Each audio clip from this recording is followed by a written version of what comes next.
Let's go gambling! Aw, dang it. Aw, dang it. Aw, dang it. Aw, dang it. What is going on?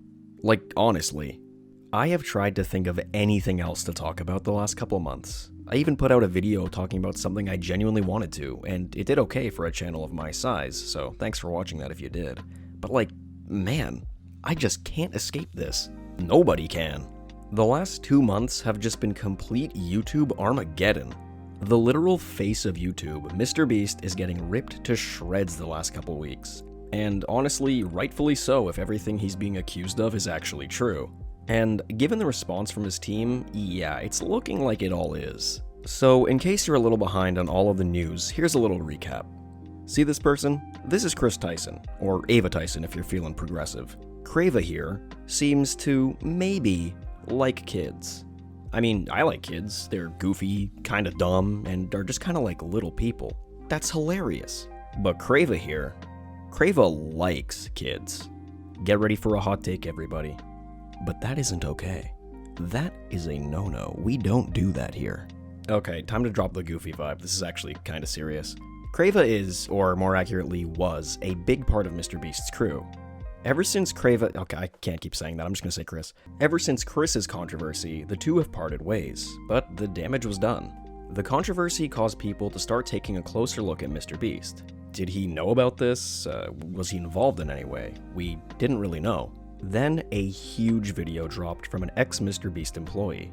Dogpack404 released a video with some damning evidence that MrBeast had not only been faking a majority of his content, was simultaneously skewing the results and rewards to primarily benefit his friends, faked signatures sent out to fans, and worst of all, was pretty much running a highly thought out gambling ring meant to target children. Yikes. That is not a good look for the biggest YouTuber on the planet.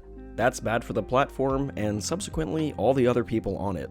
That's what we were left with for about a week, waiting for a response that is yet to come. All we did see was that MrBeast's team tried to pick apart Dogpack's video, only really going after small, inconsequential things, ignoring the actual damning claims. And even the things they tried to argue against, they were just wrong about. Dogpack did say that there was another video coming soon, and that this one would be more damning than the last, so we all just had to wait and see. And oh boy, he was not kidding.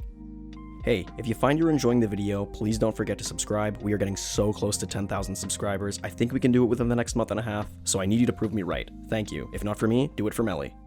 Remember how I just said we weren't too sure whether MrBeast knew about Chris being a predator or not?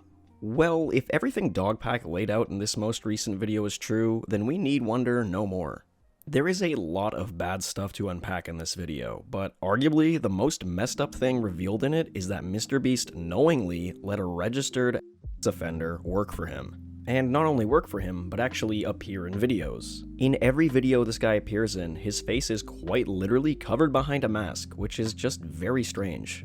This masked guy here, who has appeared in a handful of MrBeast videos, is referred to by MrBeast himself as Delaware, a nickname supposedly derived from the fact that he is no longer allowed in the state of Delaware, specifically because that's where his crimes took place. Okay. Even if that isn't true, that is an absolutely insane thing to joke about.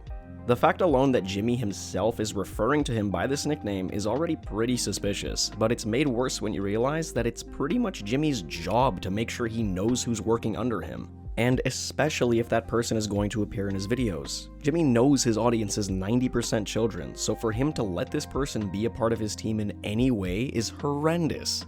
If this is all true, and Jimmy did know about this, I can say pretty confidently that it's even more likely he knew exactly what was up with Chris Tyson.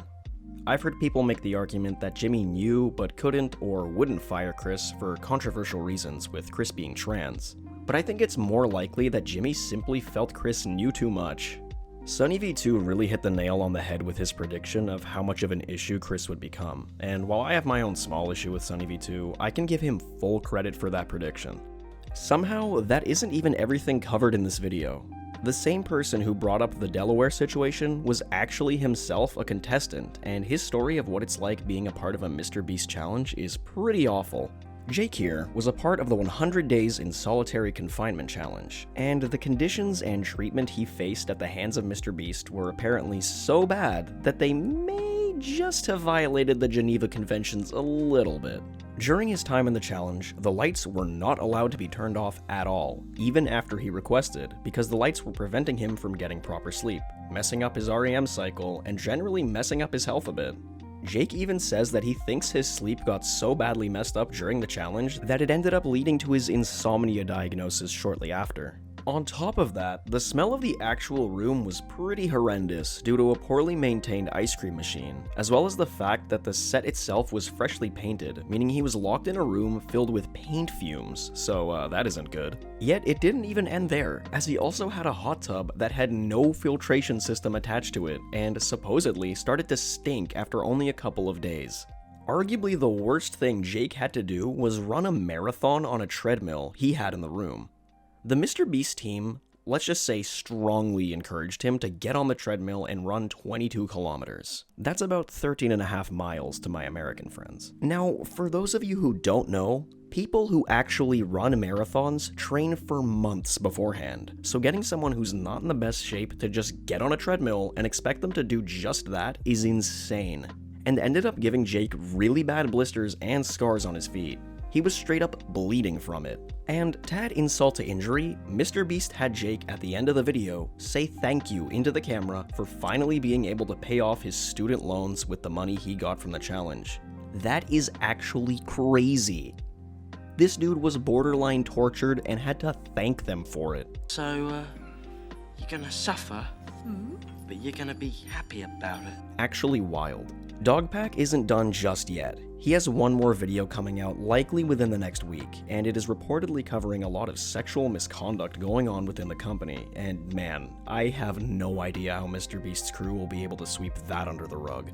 I said in my most recent video that MrBeast will likely be able to walk away from all of this more or less unscathed, given his primary audience wouldn't even really understand what the controversy is about if they even watch any of the videos covering it to begin with. But I was partially incorrect. Despite MrBeast's sub count still rising, there have been some real consequences. The planned Beast Games Amazon show is facing some issues, as it's been reported that many people high up within Amazon are worried about being tied with Jimmy and the MrBeast brand so closely during a time like this. Amazon is trying to change up how advertising works on Prime, and planned on using Beast Games as not only a selling point for many different companies to jump on board and begin advertising with them, but as a testing ground for the new advertising strategy as a whole. Amazon supposedly really needs a hit, and are willing to let Jimmy take as much control as is needed, so long as the show gets made. But with all the info coming out about working conditions and other controversies that MrBeast is facing, the last thing Amazon wants are lawsuits or blame being laid on them. An Amazon insider even saying, quote, "They seem like Teflon," when referring to Amazon's ability to withstand something as big as the current MrBeast drama. I'm not sure what's next for MrBeast. All we can do right now is wait for what else Dogpack has to say, and until then, I'm Sir Surgeonor, thank you so much for watching, and I will see you guys in the next one. Peace!